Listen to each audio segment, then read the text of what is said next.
Good morning students. आज अपन BSc part second botany classes के अंदर जो अपना पुराना टॉपिक चल रहा था रेस्पायरेशन, उसी को आगे से पढ़ते हैं। इससे पहले वाली क्लास के अंदर जो अपन ने पढ़ा था थोड़ा सा उसको रिवाइज कर देते हैं। पिछली बार हमने आपको बताया था कि श्वसन की क्रिया किस प्रकार से कंप्लीट होती है एक कोशिका के अंतर्गत। उस बात को मैंने आपको क्या किया था, समझाने की कोशिश की थी, है ना। तो उसको एक सेलुलर डायग्राम बना के मैंने पूरा बताया था। फिर अपन ने श्वसन क्रिया को समझाया कि श्वसन क्रिया क्या है। श्वसन क्रिया क्या एक जटिल बायोकेमिकल रिएक्शन होती है जिसके अंदर क्या होते हैं, जटिल खाद्य पदार्थ जो कि C6H12 उसे रासायनिक रूप में जो पाया जाता है, ये क्या होता है, ऊर्जा के रूप में टूटते हैं, यानी ऊर्जा इनसे बाहर निकलती है। ऑक्सीजन के अपघटन के द्वारा ऊर्जा बाहर निकलती है। अर्थात श्वसन क्रिया के अंदर जटिल बायोकेमिकल रिएक्शन है ये। इसके अंदर जटिल खाद्य पदार्थों का ऑक्सीकरण होता है और ऊर्जा बाहर निकलती है। ये एक मोटी सी परिभाषा है। अब कैसे क्या होते हैं उनको भी मैंने आपको समझाने की इसके अंदर कोशिश की थी कि जैसे कि C6H12O6 आपका जटिल खाद्य पदार्थ है, इनकी एक रासायनिक पदार्थ है। तो इसके अंदर जो ऊर्जा आपकी पूरी की पूरी संग्रहित होती है वो किसके रूप में होती है, आपकी एक स्थितिज ऊर्जा के रूप में संग्रहित आपकी ये होती है। और ये स्थितिज ऊर्जा गतिज ऊर्जा में कन्वर्ट होती है। जो रासायनिक ऊर्जा के रूप में था वो क्या ATP के रूप में आपकी वो आगे जाती है। ये मैं आपको बता दिया था। और फिर इसके अंदर जो हमने एक समीकरण आपको लिखी थी, इसकी क्या लिखी थी, C6H12O6, इसमें 6 अणु इसके ऑक्सीजन के ऑक्सीडेशन करते हैं और इसके अंदर अपन को जो प्राप्त हुआ था वो क्या हुआ था, 6 अणु तो कार्बन डाइऑक्साइड के प्राप्त हुए थे और इसके अंदर 6 अणु जल के प्राप्त हुए थे। और इसके अंदर अपन ने क्या निकाली थी, ऊर्जा 686 किलो कैलोरी प्रति मोल। इसमें अपन ने बाद में इनका भविष्य बताया था कि इसमें जो उत्पाद निकल रहे हैं उन उत्पादों का क्या भविष्य होता है। इसके अंदर हमने क्या किया था, पहले नंबर 1 जल का हमने आपको पिछली क्लास में बता चुके हैं, है ना, कि ये क्या होता है। फिर बता दूंगा मैं दोबारा वे। दूसरा हमने CO2 का भी बता दिया था। तीसरे की आज फिर अपन बात करेंगे। जो तीसरा आपका क्या था वो था ऊष्मा। क्या है, ऊष्मा ऊर्जा। इसकी बात अपन आज करने वाले हैं। इन दोनों को थोड़ा सा बता देता हूँ। H2O को क्या बताया था कि ये क्या होता है, H2O जो है ये साइटोप्लाज्म के अंदर मिल जाता है और साइटोप्लाज्म में होने वाली जो अन्य क्रियाएं हैं उन क्रियाओं में क्या करेगा, यह भाग लेता है। उन क्रियाओं में क्या करता है, ये आपका भाग लेगा। अब भाग किस प्रकार से लेगा वो आप देख सकते हो भी, इसमें क्या क्या भाग लेने वाला है उन चीज़ों को मैं आपको बता दूंगा। अब है CO2। CO2 क्या कर रहा है, CO2 देखो विसरण क्रियाओं में है। नॉर्मली क्या कर रहा है, ये विसरण क्रियाओं में क्या करता है, ये विसरण क्रिया के द्वारा कोशिकाओं से बाहर निकाल दी जाती है। मेन बात इसकी, कहाँ से बाहर निकाल देंगे इसको, कोशिका से अपन क्या करेंगे, इसको अपन बाहर निकाल देंगे। कोशिका से क्या हो जाएगा, इसे बाहर निकाल देंगे। लेकिन कुछ CO2 क्या होती है आपकी इसी के अंदर रह जाती है, कोशिकाओं के अंदर। और ये जो कुछ रह जाती है वो क्या कर दी है, प्रकाश संश्लेषण की क्रिया के रूप में काम में आती है। तो प्रकाश संश्लेषण की क्रिया में क्या करती है, यह भाग लेती है। तो ये बात आपको इसमें ध्यान में रखना है। इतना हम क्या था हमने आपको बता दिया था। आज हम पढ़ने वाले हैं इसके बाद में ऊष्मा ऊर्जा। तो ऊष्मा ऊर्जा इसमें का कुछ ऊर्जा ऊष्मा के रूप में क्या हो जाती है, नष्ट हो जाती है। कुछ ऊर्जा तो इसमें क्या है, कुछ ऊर्जा ऊष्मा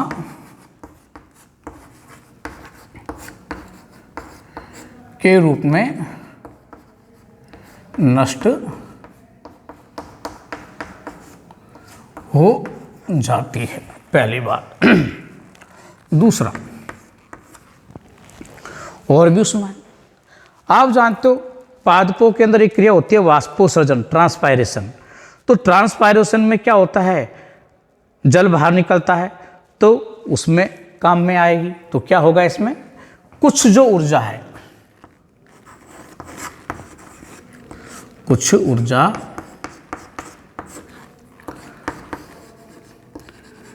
ट्रांसपिरेशन में जल को वाष्प में परिवर्तित करने में काम आती है। ये एक बात हो गई। कुछ ऊर्जा है, उष्मा ऊर्जा, वो ट्रांसपायरेशन में जल को वाष्प में परिवर्तित करने में क्या होती है, काम में आती है। हो गया समझ में। एक और तीसरा, ये जो उष्मा है टेम्परेचर को नियंत्रित करने में काम में आएगी। तीसरा क्या है,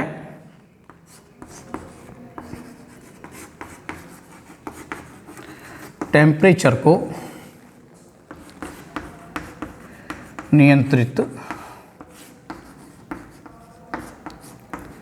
करने में काम आती है। भाई देखो, सर्दियों का मौसम है, इस समय सर्दियों में आप जानते हो टेम्परेचर बहुत ज़्यादा कम हो जाता है, और ज़्यादा अधिक अगर ये कम हो जाएगा तो क्या होगा, अपने जो सेलुलर जो रिएक्शंस हैं उनके ऊपर भी प्रभाव पड़ता है। हम जानते हैं कि नियमित ताप के ऊपर ही क्या होती हैं, ये क्रियाएं संपन्न होती हैं।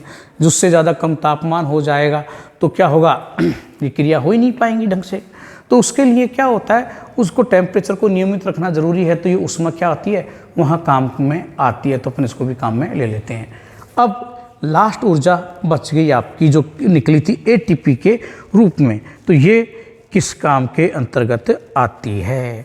चौथी जो ऊर्जा है आपका, तीसरा हो गया, चौथा है एटीपी। भाई मेन ऊर्जा एटीपी के रूप में जो काम बाहर निकल रही है ना, वो क्या काम में आएगी, वो देखो आप। उष्मा ऊर्जा तो हमने बताई थी ना कितने की, 486.6 किलो कैलोरी थी। ये तो वो है, ये आपकी 277.4 है, उसकी बात कर रहे हैं कि ये क्या काम में आती है। यह कोशिकाओं में होने वाले विभिन्न उपापचयी क्रियाओं व अन्य क्रियाओं में काम आती है। तो ये क्या होती है, कोशिका के अंदर, कोशिका में होने वाली मेटाबॉलिक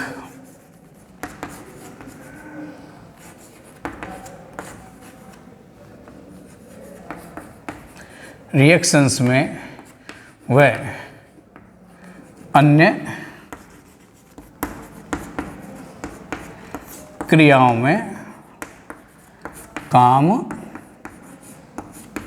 आती है। ये अन्य क्रियाओं में काम आती है। तो ये तो हमने पढ़ लिया आपका क्या, एक श्वसन क्रिया के अंदर क्या होता है, उसके बने हुए उत्पाद का भविष्य क्या है। अब हम इसके बाद में लेते हैं आपका कि ये श्वसन है वो कितने प्रकार का होता है। तो आगे हम पढ़ने वाले हैं श्वसन के प्रकार, कि कितने प्रकार का ये श्वसन आपका होता है।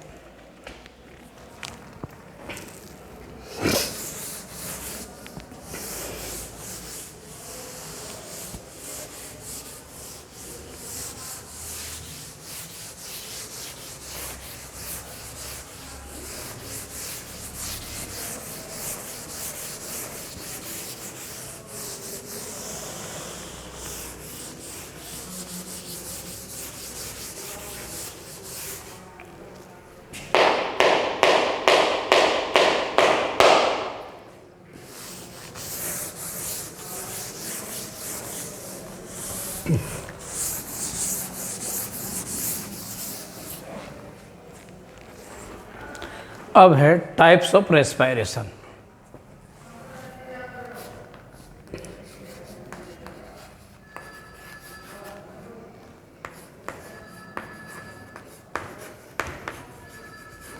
रेस्पिरेशन, टाइप्स ऑफ रेस्पिरेशन, तो इसको हमने क्या किया है, दो भागों के अंदर बांटा है। पहला है एरोबिक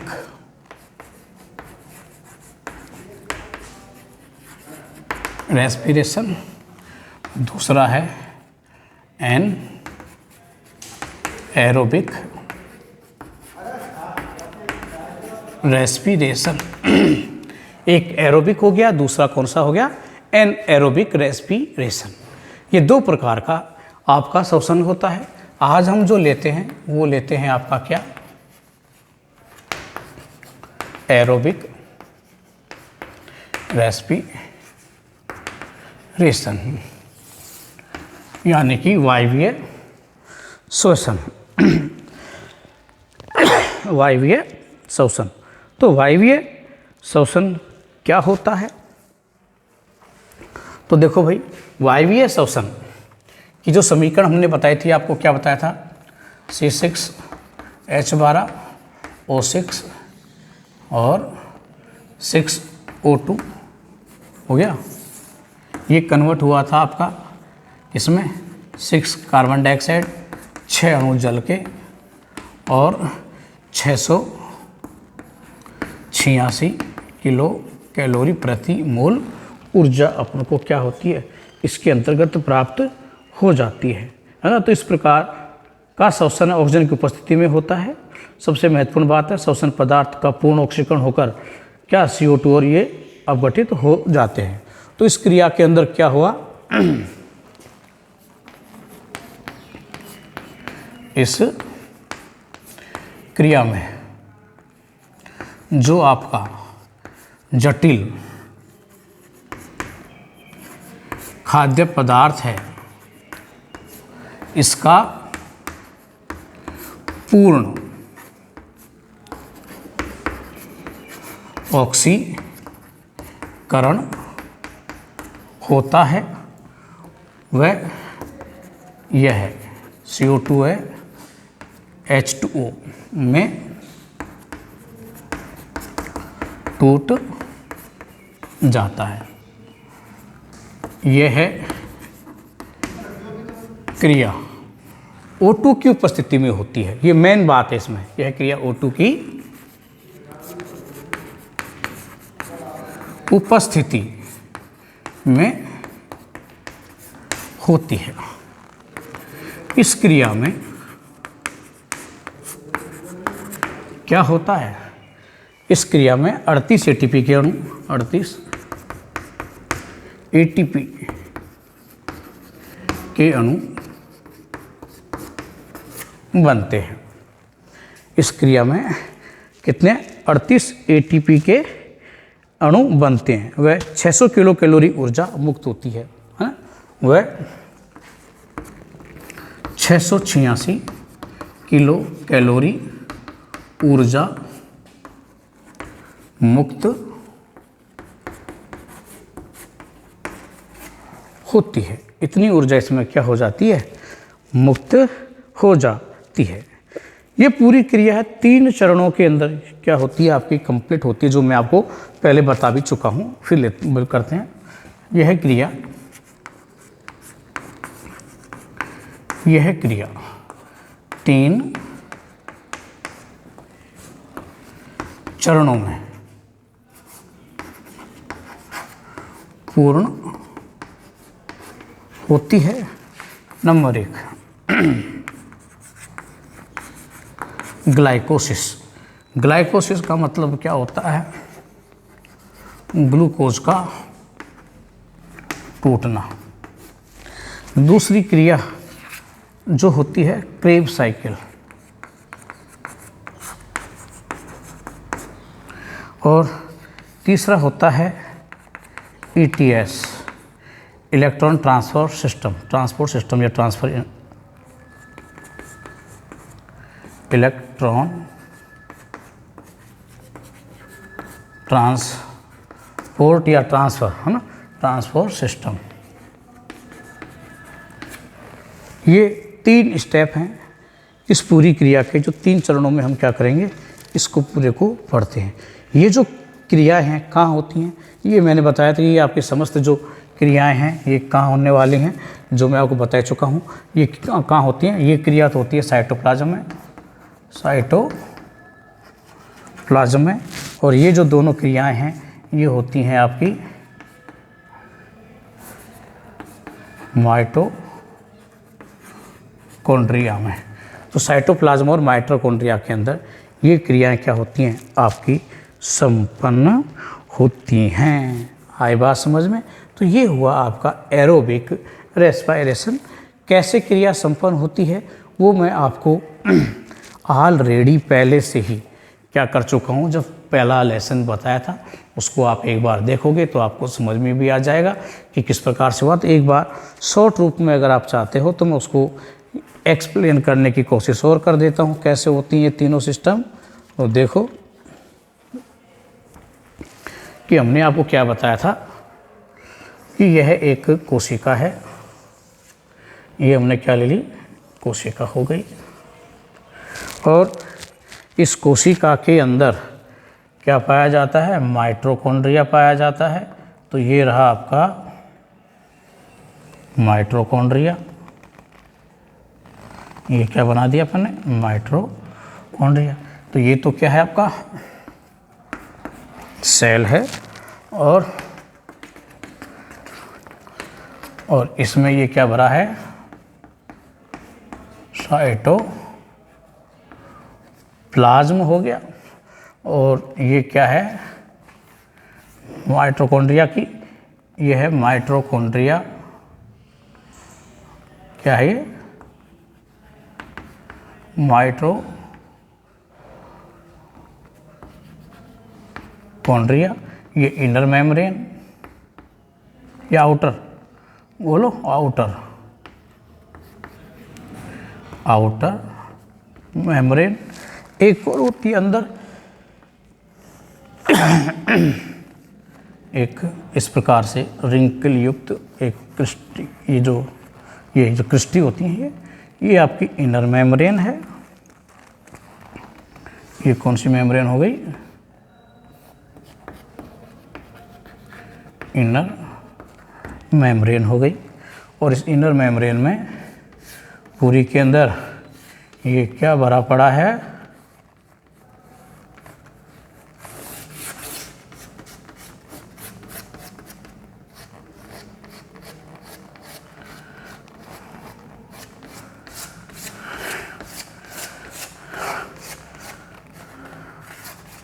ये पूरी में ये क्या भरा रह गया आपका, ये भरा हो गया आपका मैट्रिक्स। ये क्या है आपका मैट्रिक्स हो गया। तो ये भरा पड़ा, इसके अंदर मैट्रिक्स भरा हुआ पड़ा है, इसमें ये मैट्रिक्स पूरा भरा हुआ है। इस यहाँ पर क्या होते हैं, कुछ ऐसी संरचनाएं लगी होती हैं अलग अलग इनमें, जिन्हें कहते हैं अपन F1 पार्टिकल। F1 पार्टिकल यानी ऑक्सीसोम्स के नाम से इन्हें अपन जानते हैं, ऑक्सीसोम इन्हें अपन क्या है कह देते हैं। ये इसके अंदर यहाँ इसकी इनर मेम्ब्रेन के ऊपर पाए जाते हैं। अब देखो पहला क्रिया आपकी है ग्लाइकोलाइसिस।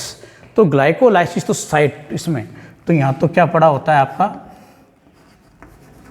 ग्लूकोज है जो कि साइटोप्लाज्म में है। ये साइटोप्लाज्म में जो ग्लूकोज है ये यहाँ पर एक 3 कार्बन के यौगिक किसके अंदर, पायरुवेट में परिवर्तित होता है। ये जो पायरुवेट है आपका, ये पायरुवेट यहाँ से निकलकर कहाँ चला जाता है, माइटोकॉन्ड्रिया के मैट्रिक्स में। कहाँ जाएगा, माइटोकॉन्ड्रिया के मैट्रिक्स के अंदर आ गया।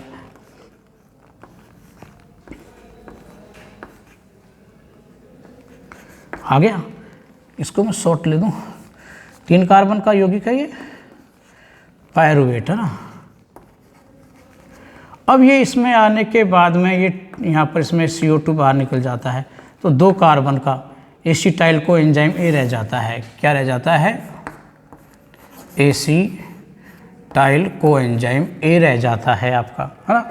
ये रह जाएगा, ये आगे इस क्रेब साइकिल में प्रवेश कर जाता है। तो यहाँ कौन सी होती है आपकी, क्रेब CYCLE। तो माइटोकॉन्ड्रिया के अंदर ही हो रही है ना ये भी।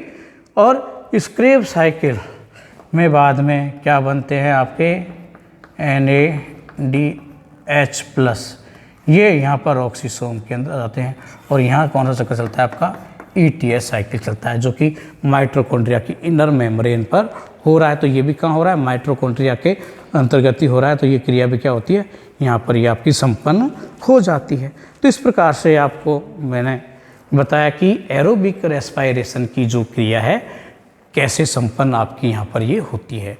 अब लेते हैं अपन क्या एनएरोबिक रेस्पायरेशन। आप इसके इन पदों को उतारना चाहते हो तो इसका एक स्नैपशॉट आप ले लीजिए और इसको आप उतार लीजिए।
अगला टॉपिक वायवीय श्वसन के बाद में है अवायवीय श्वसन यानी कि एनएरोबिक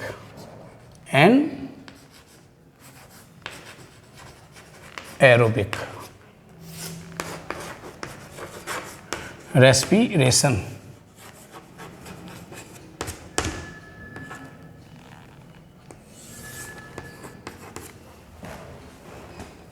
यहाँ भी श्वसन पदार्थ आपका क्या रहेगा C6H12O6। अब देखो उसमें और इसमें थोड़ी प्रॉब्लम आ जाएगी।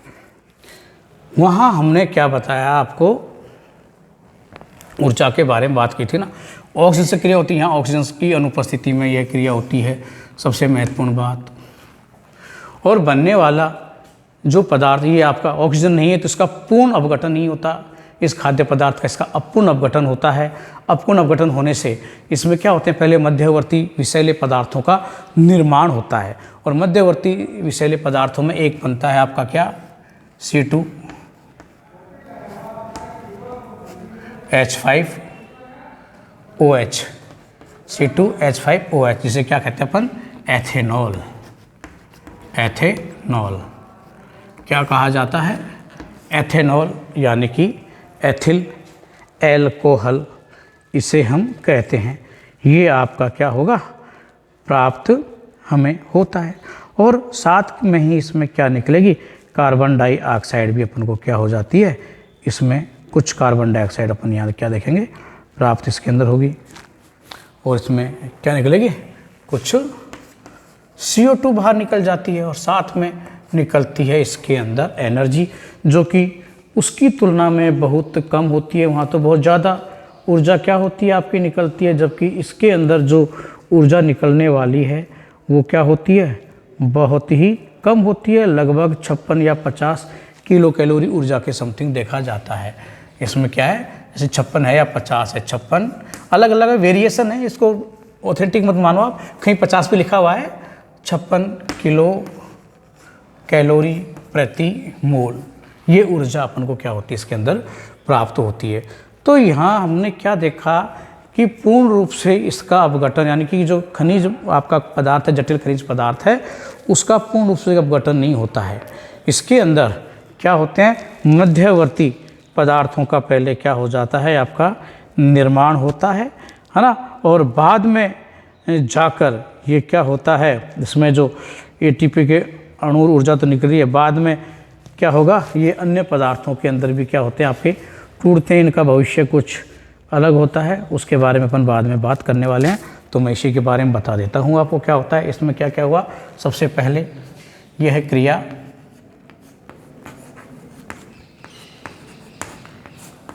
O2 की अनुपस्थिति में होती है।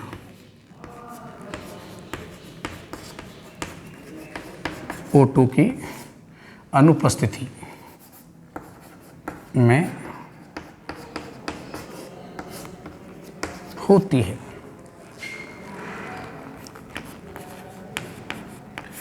इस क्रिया में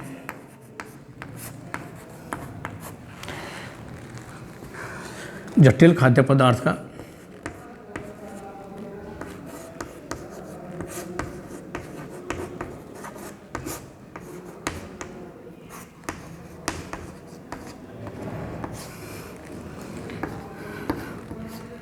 जटिल खाद्य पदार्थ का पूर्ण अपघटन नहीं होता, पूर्ण ऑक्सीकरण या अपघटन नहीं होता।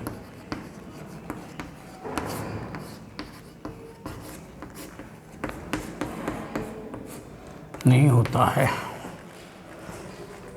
नेक्स्ट, इसमें मध्यवर्ती विषैले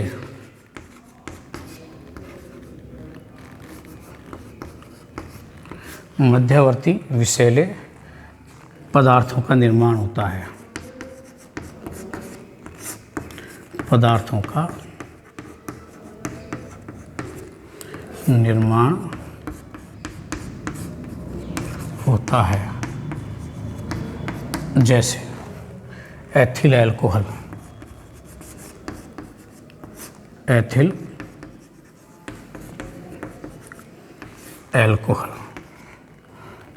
C2H5OH, लैक्टिक एसिड,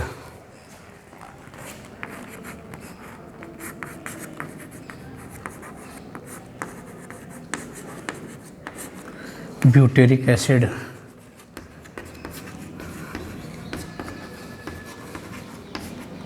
है ना। तो इस प्रकार के क्या होते हैं, कुछ मध्यवर्ती जटिल पदार्थ क्या होते हैं आपके प्राप्त होते हैं। ठीक है।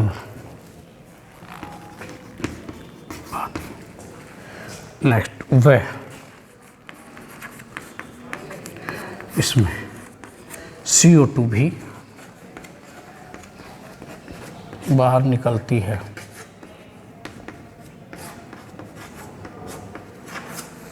नेक्स्ट,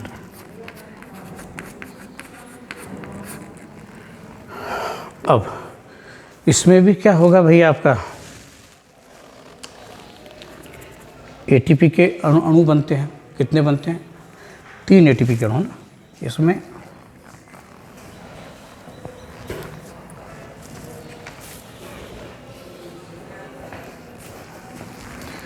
तीन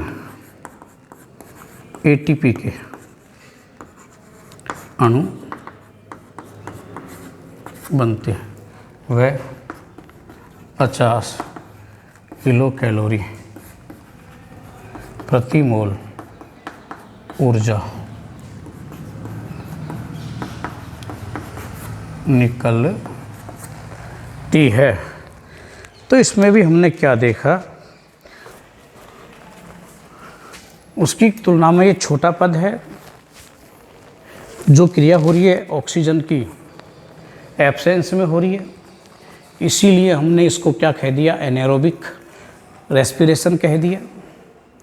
यहाँ कुछ विषैले पदार्थों का निर्माण हुआ है, जैसे अल्कोहल है, लैक्टिक अम्ल है, ब्यूटेरिक अम्ल है, साथ में CO2 भी इसमें क्या होती है, बाहर निकल रही है। ऊर्जा का मान है वो 50 किलो कैलोरी है। कुल ATP 3 अणु इसके अंदर क्या होते हैं आपके, ये प्राप्त इसके अंदर अपन को होते ही हैं।